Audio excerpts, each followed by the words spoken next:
welcome to the special topics on basic ECS1, and the subtitle is VLSI devices in this semester. So this is lecture 1, so let's get started. So sorry for a little bit delayed starting because we have some issues in the setting for our live streaming.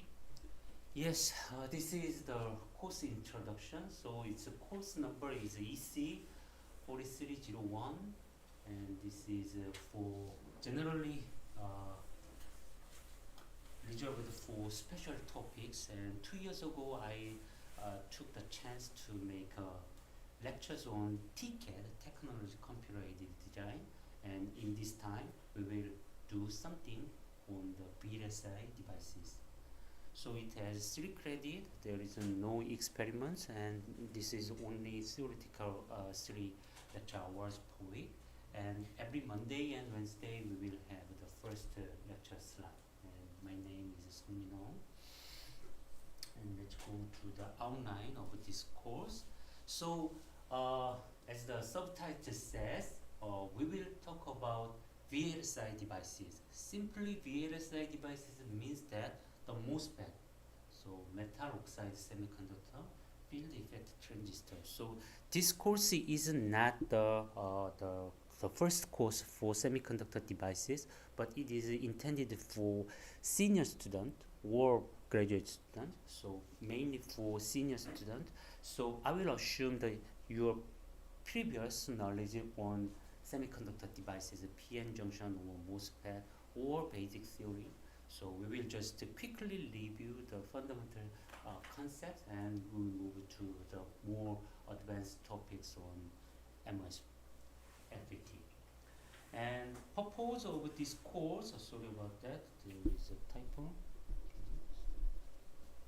Purpose of this course is to provide you the advanced course for MOSFETs. So we have one course devoted for semiconductor devices, but that is only for junior level students, and there is no lectures for senior level students. So that's the reason why I want to provide this course. So this is my long-lasting desire, and hopefully so we can do it in this semester. And for contents, please see the syllabus.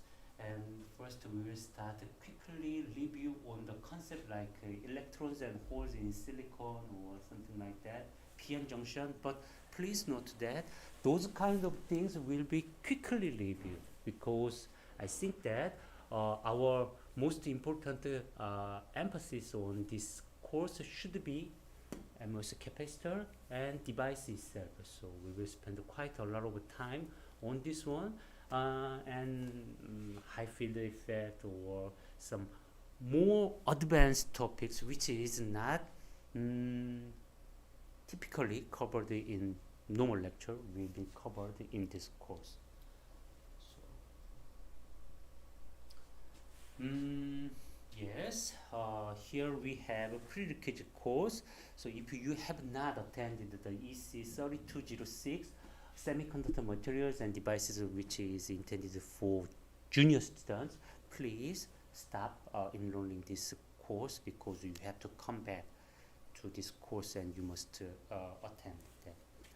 And the textbook will be the well-known book by Professor Yuan Tower. So he is currently the UCSD, and he is really a big figure in this field. So I'm happy to use his book for our lecture course. Okay, and resources, there are some resources you can have in this course. For example, presentation materials.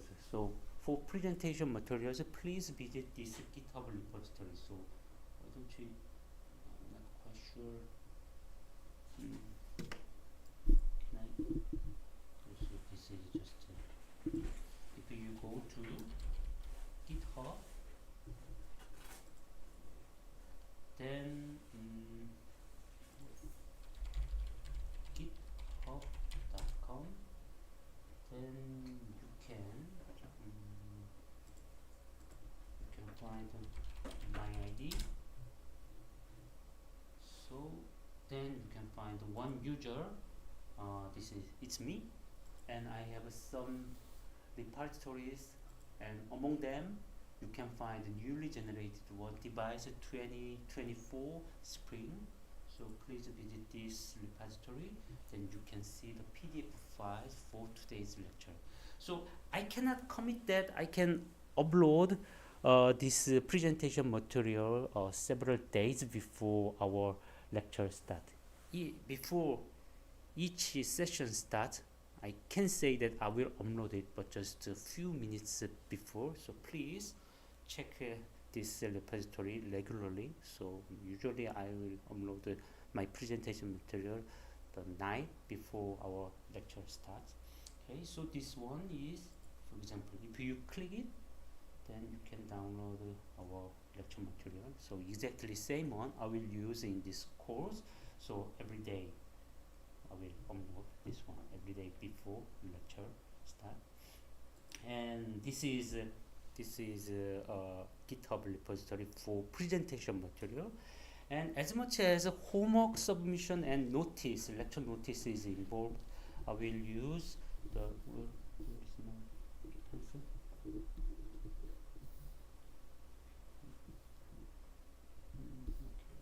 okay. So I will use this LMS system. So you have a homework submission site. So we will use it for our homework submission. And of course we have also YouTube channel. Actually, our present lecture is now being recorded.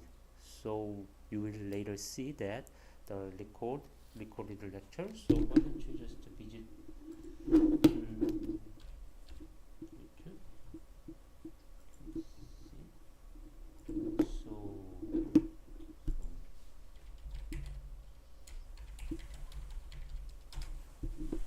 Yes, this is one, and this is the one we are currently doing. So everything will be recorded and you can review our lecture. So I think that will be quite helpful to you to review your lecture. Okay. So of course, if you have any question, then please let me know. So okay. So these are resources I can provide you in this semester. But most importantly, I wanted to say that his book is the best resource for your semester. This book is really the best book of its kind. So I strongly recommend you to check this one, and I will try to strictly follow the progress of or contents of this book. So what I do during this semester is just to give you some comments, my own comments on this book. So therefore, please visit the library. We have 3 or 4 remaining books, copies of this one, so you can check it out. Okay, so please, this textbook is exceptionally good for this subject. Okay, and grading, yes, so you have some homeworks, however it does not contribute to the total score. I will give you some homework, but this is not for grading you, but just to improve your understanding on the subject. And the grading will be completely based on this midterm examination and final examination. They are more or less equally balanced or equally weighted, and we have a 10% grade for your attendance. So please attend at least 2/3 of our entire lectures. So yes, I think that most of you will do. And this is if you have any question, then please let me know. Then now it's time to start our main discussion. So before starting our main discussion, if you have any question, then please let me know. No? So some of you are not a regular students, just attending this course without any credit, but it's okay. And yes, so if you have any question, please, you are really encouraged to give me any question on this lecture anytime. So please interrupt me anytime you want. Okay, then if you don't have any question, then since today's lecture is the first one, we will quickly cover some important topics. Number of okay, so there is once again another typo here. Sorry about that. This is a typo. Number of electrons in silicon. So you know, here we have one image taken from internet. So this is 1 centimeter, for example, and this is 1 centimeter, and this is 1 centimeter. If I just have the real one, then that will maybe size like this.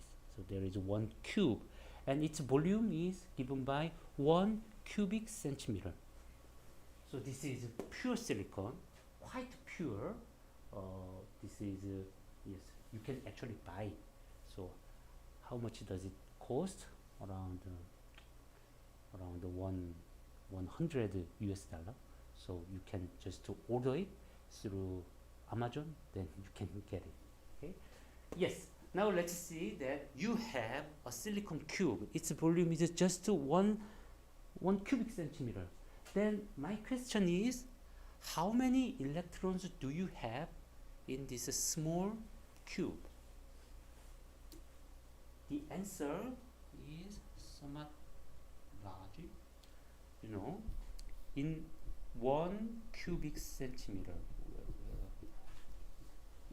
Sometimes I cannot see clearly. Okay, so in 1 cubic centimeter, we have 5 times 10 to the 22 silicon atoms, and you know that the atomic number of silicon is 14. So therefore, if we combine this kind of understanding, then in 1 cubic centimeter, small piece of silicon, then the total number of electrons available to us is 7 times 10 to the 23 per cubic centimeter. To someone, that is an amazing number, and to someone, that is quite a reasonable one. But anyway, this number is quite large, 10 to the 23. So this is such a small volume. We have tons of so many electrons in it. But why do we have so many electrons in this small system, small volume? That is our first question.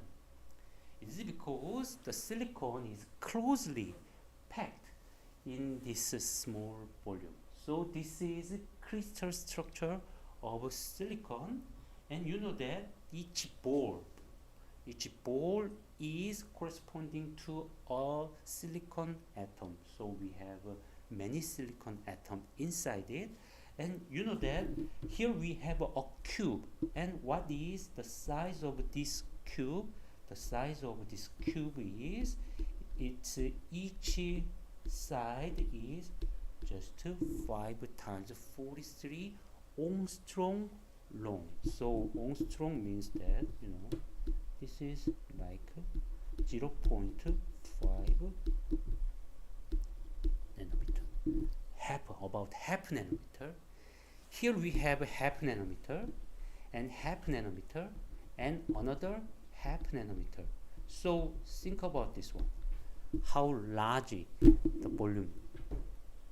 So its value will be just given by, so if we just make it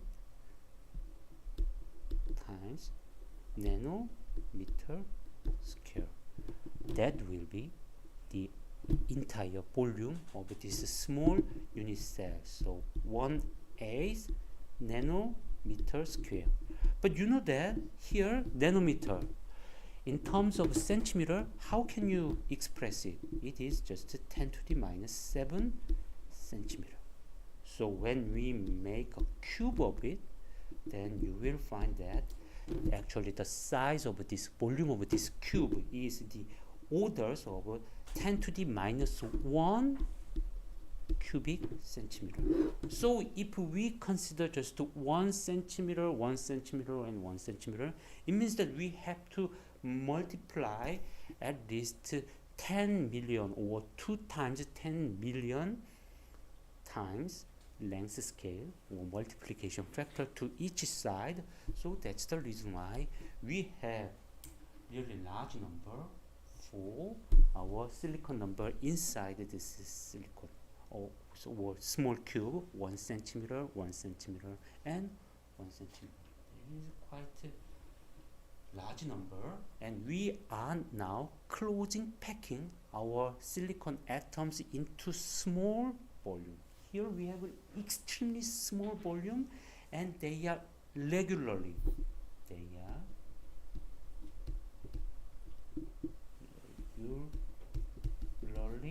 or periodically placed. That is the main message of today's lecture, and I assume that everybody in this lecture room understand this point. So in crystal system, atoms are periodically placed. That is the main message of today's lecture. And if you understand this one, then today's lecture is over, but we have to cover a little bit more additional concepts. So now we understand they are regularly, periodically placed in this case. And this, of course, this is not the only way to arrange our atoms. So of course silicon follows this type of pattern, which is called as a diamond structure. However, we have other different patterns or other different ways for placing our atoms into the crystal structure. So this is called as diamond structure, and such kind of silicon or germanium and other some materials taking this kind of structure. Yes, so the next part will be devoted to the lattice and basis. So now let's go to more detail. So in my opinion, before talking about the three-dimensional one, the realistic one, let's make an analogy to the sound. For example, oh, sorry about that. So I have to another typo. So this is not actually typo. This is my mistake. So please neglect this line. So now let's think about a certain analogy about sound. Here you have three different waveform.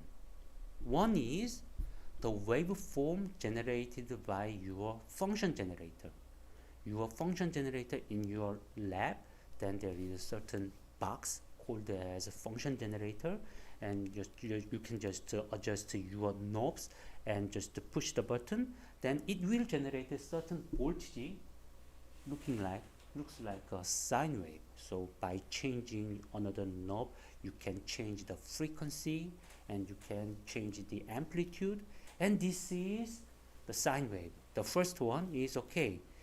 Let's have a look at the second one. That is actually the measured waveform when you play a guitar.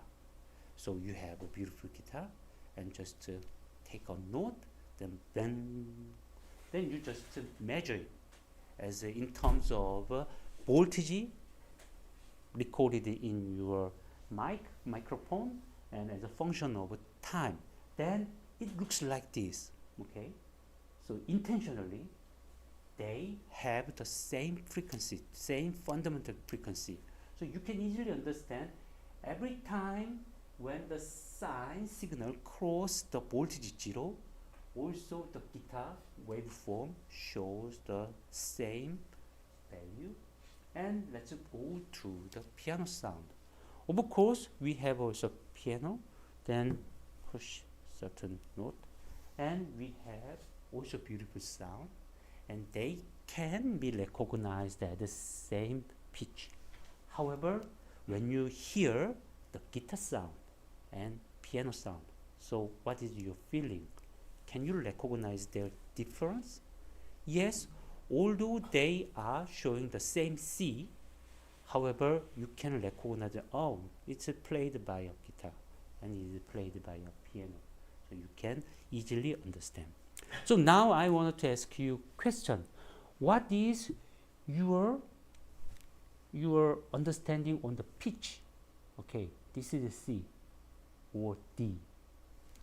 How can you understand this one? This is closely related with this distance, timing distance. When this period, in timing period is shortened, then you can say that, oh, this is a high note. And if this distance, time distance is widened, then you can say that, this note is low. Okay?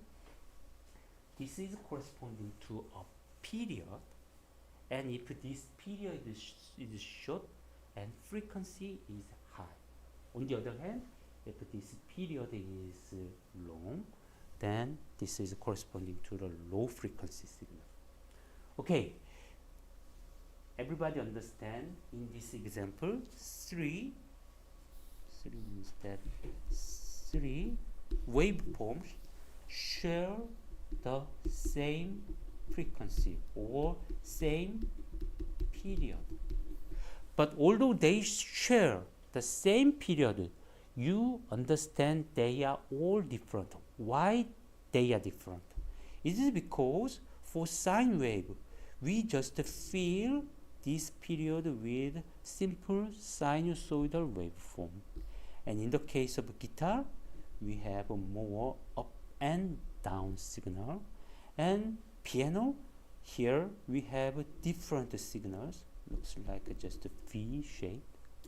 So that's the reason why, although they share the same period, but they are felt as different waveform. Okay, so now let's go to our main example. Now you are looking at the crystal structure of cesium chloride. Which one is cesium and which one is chloride? I have no idea, because they can be exchangeable. But anyway, there are two different types of atoms inside this system. Then I assume that you have already attended the previous course. Then what is the lattice type of this structure? If you say, okay, since here we have cubic, so 8 vertices, and here we have one body-centered atom.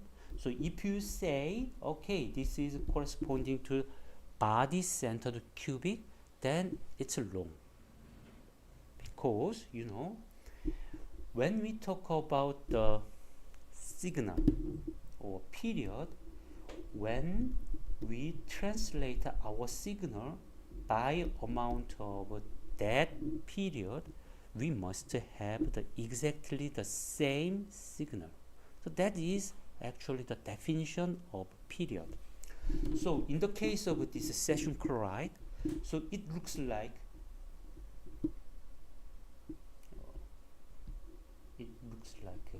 this way.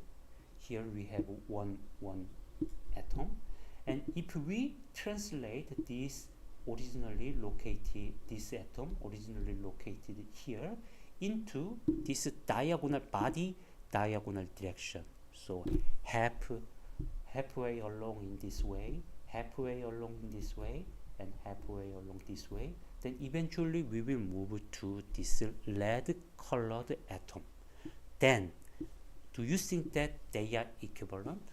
So means that the system where our silver atom is placed here, and another system where our silver atom is placed in here, they cannot be treated as the same system, because at a given position, one case there is a silver atom, and in this new case, another case there is a lead atom. So they are different. So if you cannot understand this example clearly, then please review your concept on lattice and basis. Okay, so the answer is its lattice type is just a simple cubic. In the case of a simple cubic, the allowed translational operation is given by just one unit length and one unit length and one unit length. In this case, if you just translate your silver atom originally located at the origin by amount of this lattice constant, then you can easily find that there is the same silver atom and same silver atom and same silver atom. So that's the reason why it can be treated as a simple cubic. But I think that to some of you that is not that easy, then please review your concept on lattice and basis. So in this case, its lattice type is a simple cubic. Then the next question is, what is the basis? In this case, the basis is simply given by a pair of two atoms occupying this position. There is one cesium atom and one chlorine atom. So pair of these two separated by the halfway along this body diagonal direction, they are making the basis. Okay, so please, if you cannot understand, then please review your concept. So then now let's come back to our main focus, the diamond structure. In the case of diamond structure, then what is the lattice and what is the basis? The answer is its lattice type is face-centered cubic. So what is the face-centered cubic? Then let me just use another. Okay. Let me just use red colors to give you the lattice point. Here, if this is the lattice point, then of course these are this vertex of a cube. They are corresponding to, of course, lattice point. But if we have only these ones, that is just a simple cubic. But in the case of a face-centered cubic, then we have another lattice point corresponding to the center of each face. Okay, so here we have another face. Here we have another face. Of course, there will be another face there. Yes, there. If you have this kind of lattice point, then you can find that there is an atom occupying non-lattice point. What is it? So, for example, you can see that this guy, although it is inside our silicon crystal, but it does not occupy the lattice point. So, now we have to identify these two, a pair of two atoms, as a basis. So simply speaking, the diamond structure is made by translating our original FCC structure by amount of just 1/4 diagonal in its volume diagonal direction. So simply speaking, if its position is given by 0, 0, 0, the origin, and this green one will occupy the position like quarter A, and quarter A. What is A? In this case, A is denoted for, reserved for the length of a unit cell in each side. Okay, so you can, and this A is corresponding to our 0 point example. Okay, so once we have face-centered cubic, then place one atom at each lattice point. After that, just make a copy and translate it by amount of this translational vector. Then you will have the diamond structure. That is the diamond structure we have for silicon. Okay. Then now let's go to next topic. Okay, so now we understand, although the system is system just looks like a cubic, however we can find that actually starting from this origin,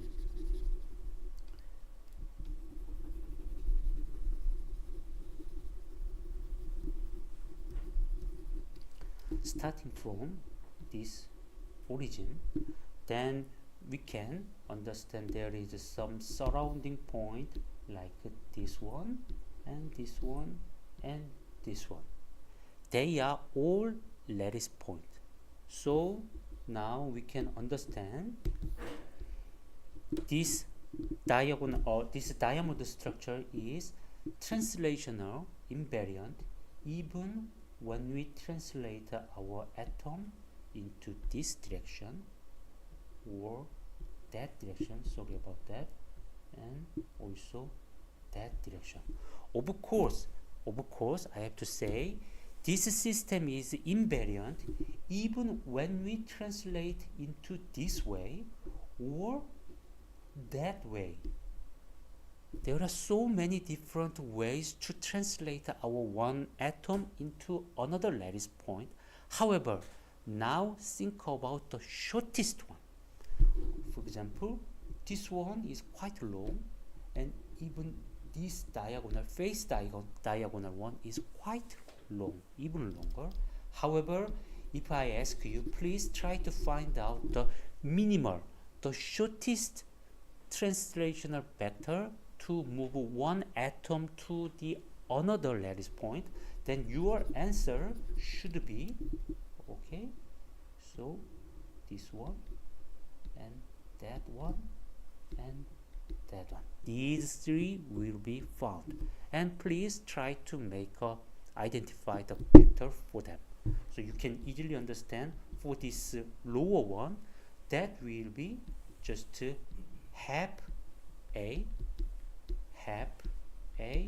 comma 0. That will be the answer. I'm now implicitly assuming that this is x-axis and this is y-axis and this is z-axis, and these three numbers are corresponding to the component for x, y, and z direction. So now you can understand, in order to make this translation, we have to involve with this vector. And how about this one?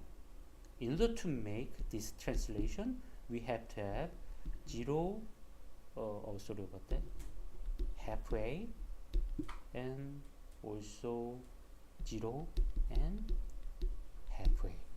And another one, here we have another one, and that is related with 0, comma, halfway, and halfway. Now, everybody can understand, although the most intuitive one will be like this. So if we just translate along a, 0, 0, or 0, a, 0, and 0, 0, a, that they are also allowed translation. However, that is the minimum one for what? For just simple cubic. For simple cubic, that is the minimal translational vector. However, for face-centered cubic, we have another shorter translational vector. They can be regarded as is 3, 1. So now I'm saying that, okay, in the case of FCC structure, phase centered cubic, the basis vector of the direct lattice can be recognized as these three. So no, A1, A2, A3. So can you recognize it? Once again, if you where is my okay, so it seems like that there's some problem. But anyway, here this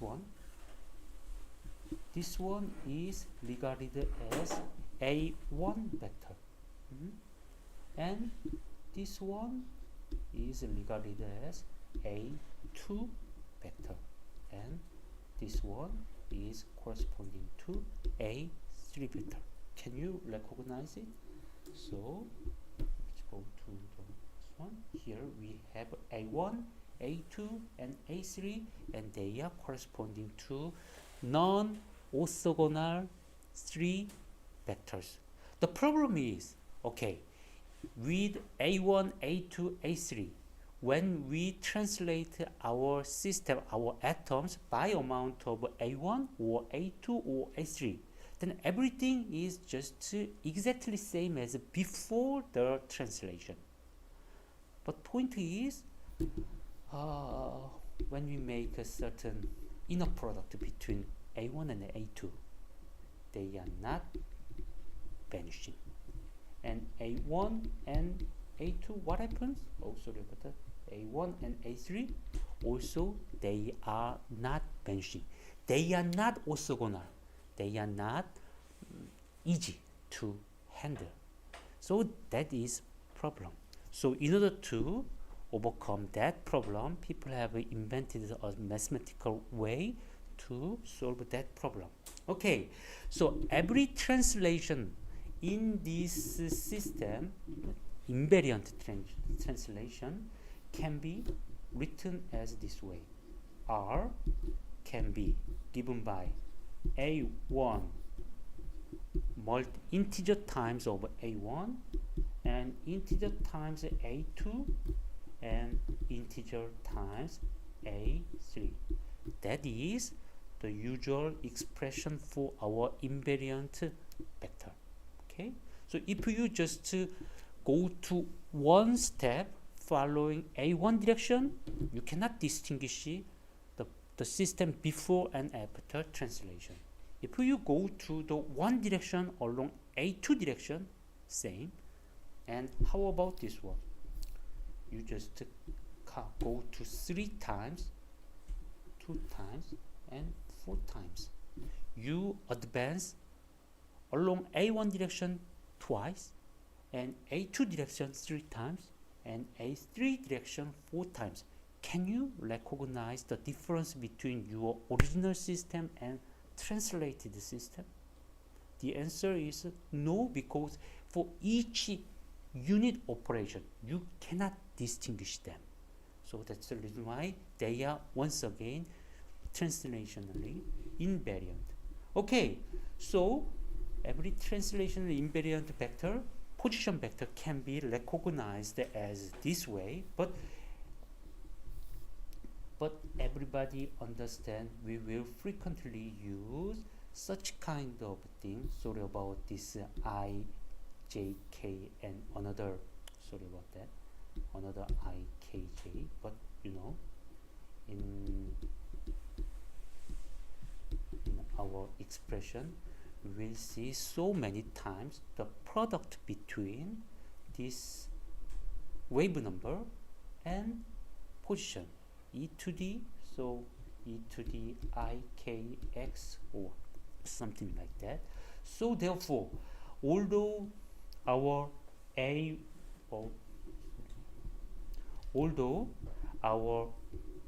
vectors are not orthogonal to each other, however, the invention is like this.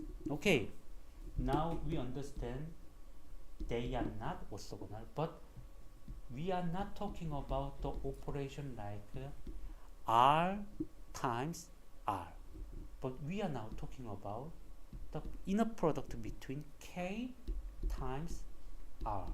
So the main idea is, okay, so R is represented as a linear combination of A1 vector, A2 vector, and A3 vector.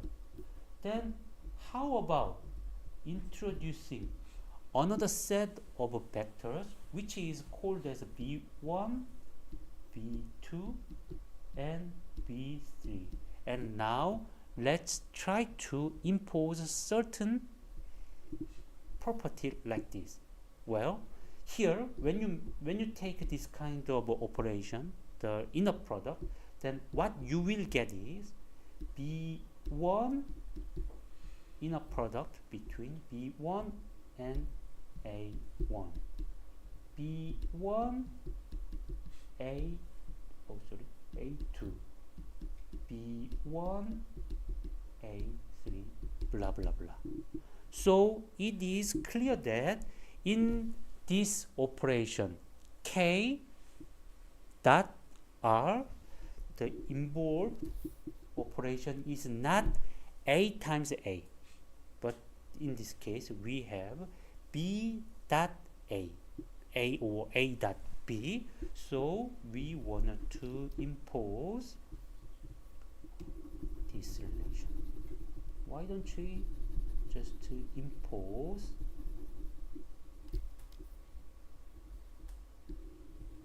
this one?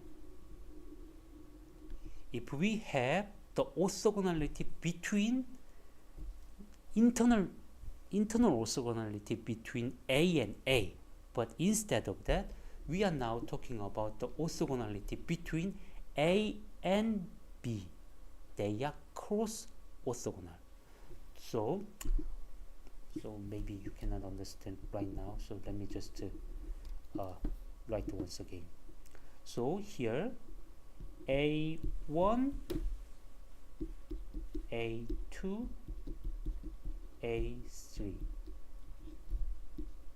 dot B1, B2, and B3, and please try to calculate their inner product following only this rule, this new rule.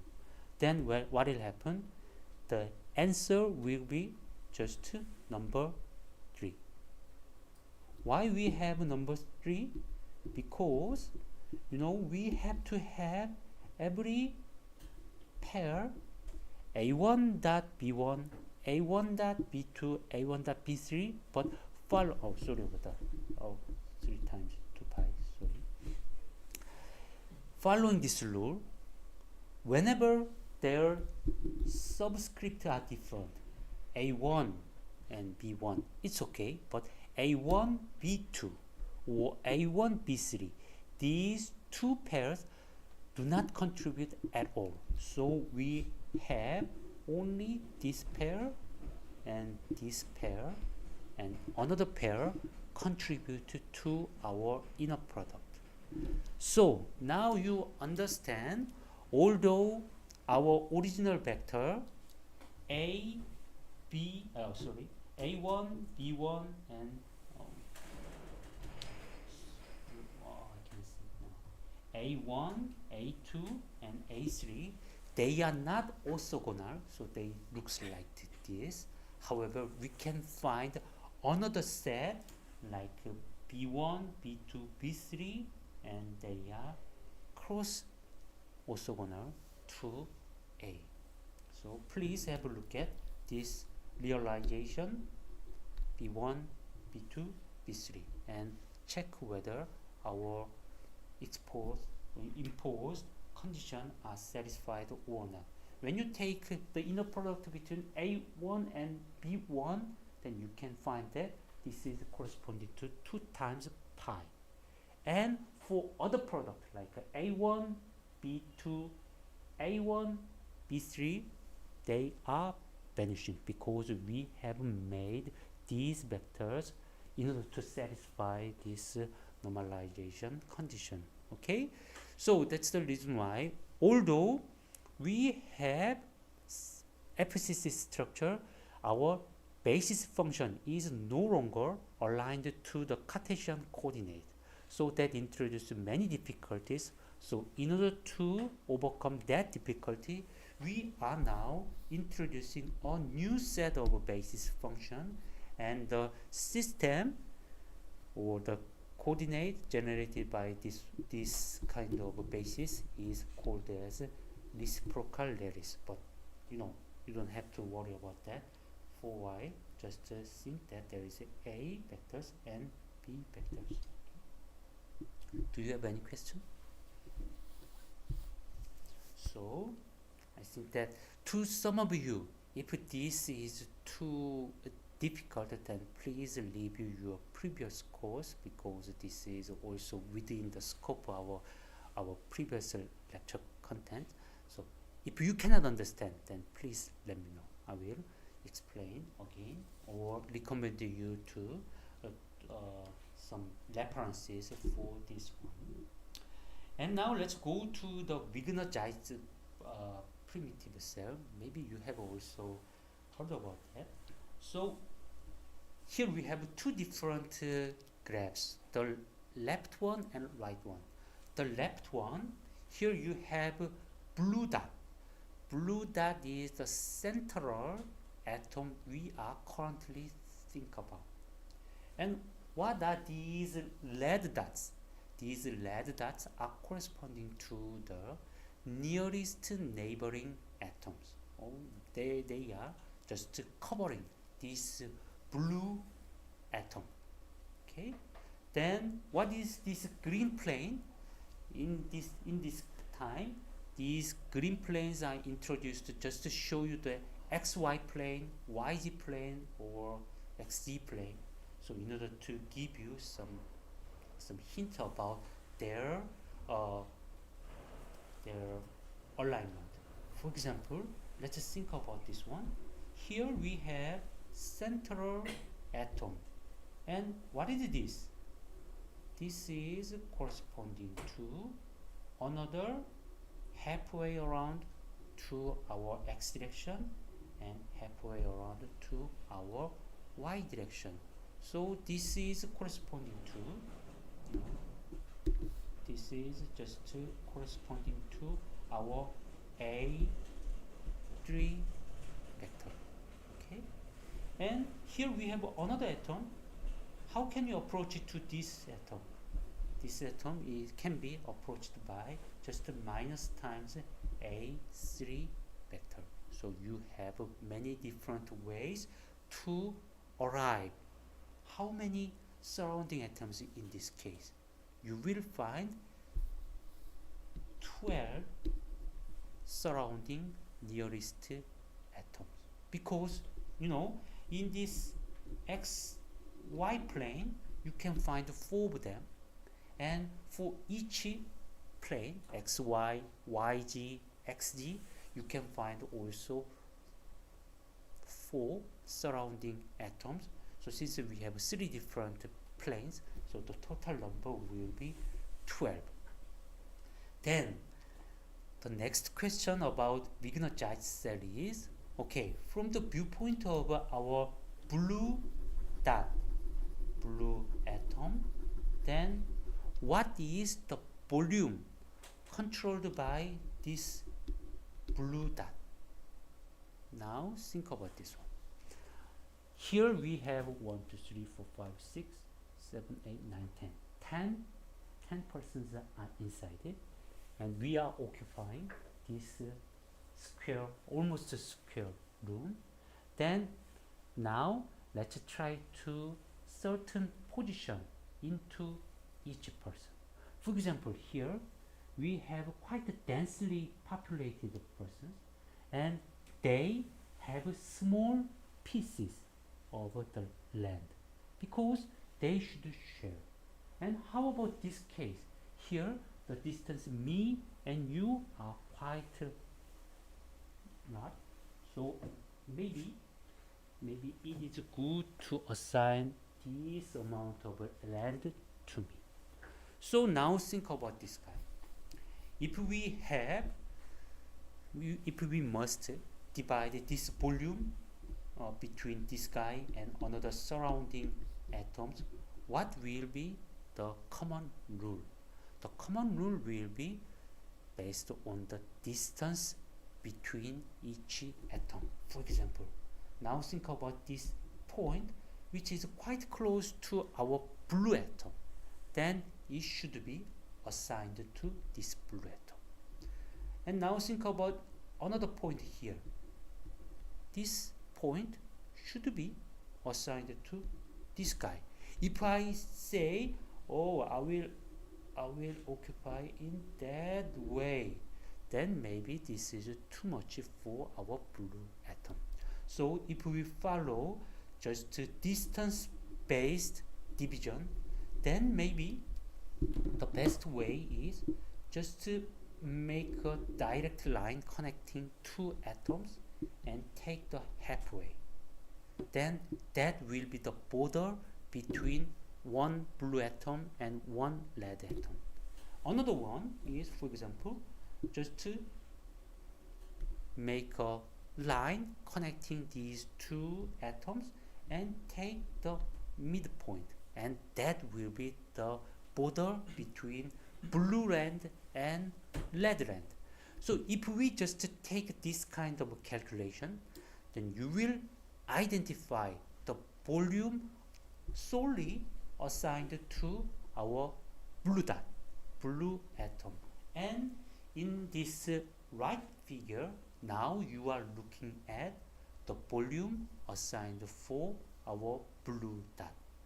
It looks a little bit complicated, and it has 12 faces. Why does it have 12 faces? Because we have 12 surrounding atoms, and between our blue dot or blue atom and 12 red atoms, each of them will provide such kind of each face, green face, and our volume is surrounded by these green faces, not blue, green.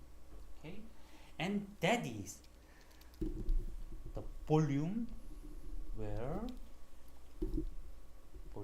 within this volume each point has the closest atom corresponding to our blue atom. So that is called as Wigner-Zeiss cell. And if we go to the reciprocal lattice, which is generated by our B1 vector and B2 vector and B3 vector, also we can do the same thing. Just place our B1, B2, B3 and locate many different lattice points inside this reciprocal space. And if we do the same thing, I mean that just to calculate Wigner-Zeiss cell in the reciprocal lattice space, then we will find that this kind of a little bit more complicated polyhedra. So here we have something like this. This one is actually corresponding to a square, and this one is corresponding to a hexagon. So combination of hexagon and square is found here, and this one is called as what? Brillouin zone of our FCC lattice. So although I think that although you have never seen this Wigner-Zeiss cell of FCC, this is not very much interested to the engineers, semiconductor device engineers. They are not much interested. However, this Brillouin zone of face-centered cubic that is most relevant to the semiconductor device, guys. Because, once again, please think about the main motivation why we have to introduce reciprocal lattice. Reciprocal lattice was introduced to describe what? The vector corresponding to the wave number. And wave number, later, it will be treated as just momentum. And this is corresponding to the momentum space. And this momentum space, the smallest space we have to consider is corresponding to this, the first Brillouin zone of FCC. So once we describe our K-space within this volume, small volume, relatively small volume, then it is completely okay to describe the full system, its wave number or momentum. Okay, so if you don't understand this one, then please let me know. I hope that you have already heard about this one in your previous course, but if you don't, then please let me know. And I think that this is the last slide I have in this the first lecture. And now we have Miller index.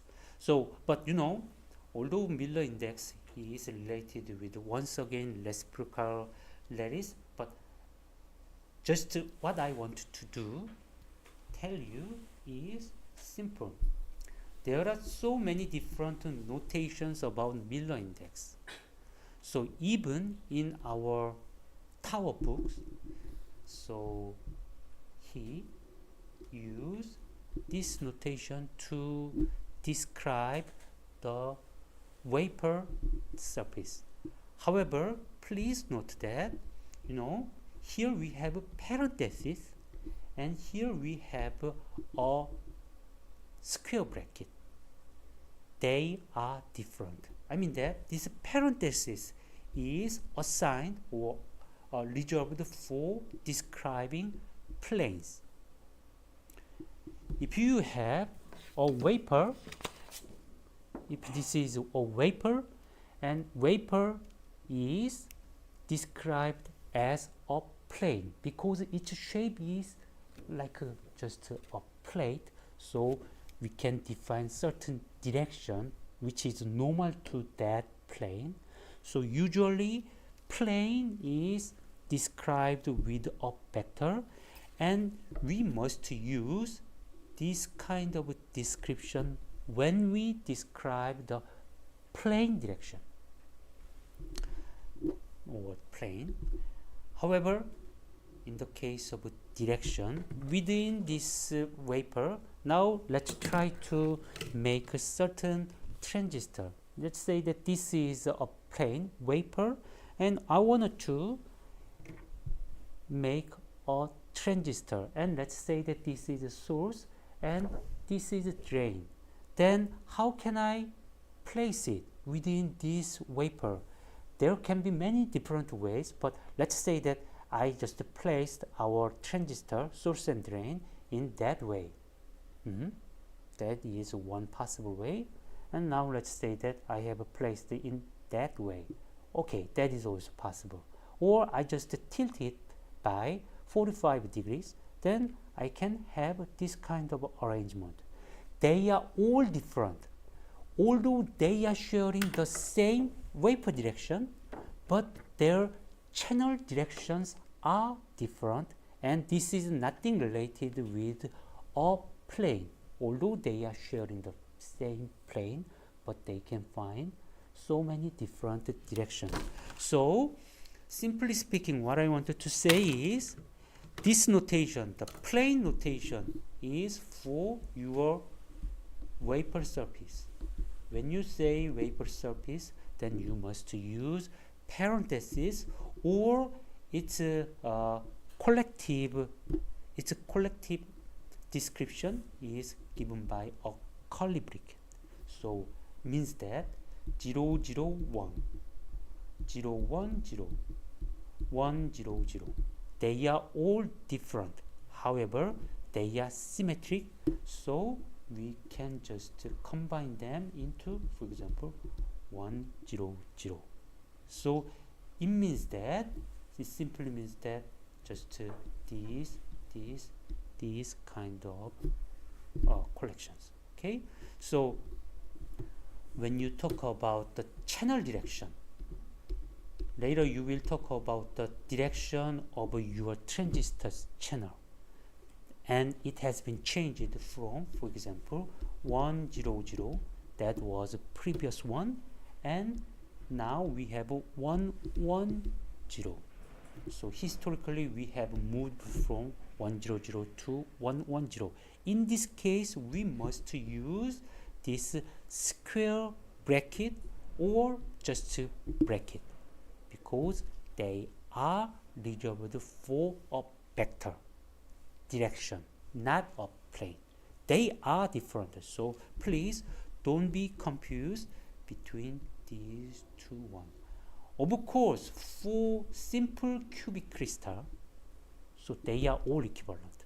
So that's the reason why even the guys like Yuan Tower are confused with this kind of notation, but let's try to strict on this notation. Okay, so although we have still 5 minutes left, however, this is the very first lecture.